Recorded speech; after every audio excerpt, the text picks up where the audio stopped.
Minister, Minister of Agriculture, Vice Chancellor from BAU, my dear colleague researchers from BAU, from ICAR, from international organizations, CIMMYT and IRRI and others, all the researchers present here today, the farmers, my colleagues, old friends and new friends to be met.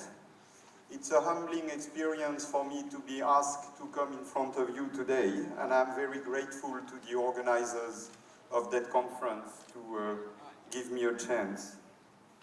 I work for the Australian government, the Australian Centre for International Agricultural Research. It's a specialist agency which has been doing supporting agricultural research in developing countries for many years, and our partnership with India has been one of the most endearing one, which has evolved from an assistance in research to now a technical cooperation of researchers from both countries. Agriculture is a complex balance of soil, climate, the farmers' technical choices and constraints, the policies and the markets. And all around the developing world, at ACIAR, we have observed the effect of the increase in productivity that research has made possible. It's actually an extraordinary achievement that innovation has made over the past decades in terms of productivity increase. However, with the increase in productivity enabled by innovation, new issues arise. And so today we are here to address the issues of residue management. We have observed in Southeast Asia, in East Asia, and in South Asia the effect of higher yield, the use of combine harvester, the increased pressure for time that the farmers are under, and the decreased need for feed, which causes the issue of what to do with all the rice straw.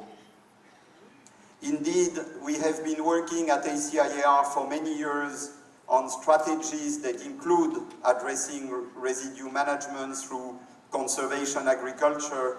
ACIAR has been supporting the development of the Happy Seeder in its early day in India, and more recently we are working with CIMMYT and Bihar Agricultural University here in Patna on development of conservation agriculture in the Eastern Gangetic Plain.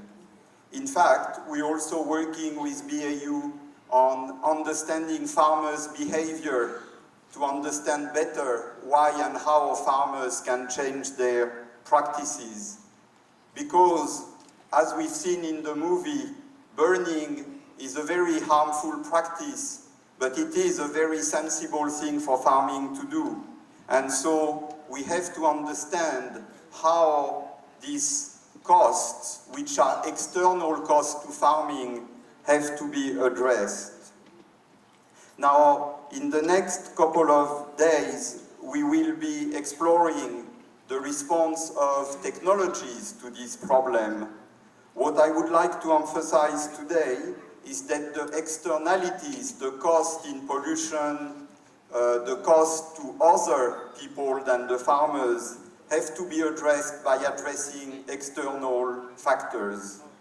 And so in the end, we will have, in the context of climate change, in the context of soil fertility maintenance, we will have to address those challenges through an increased cooperation between the city and the country.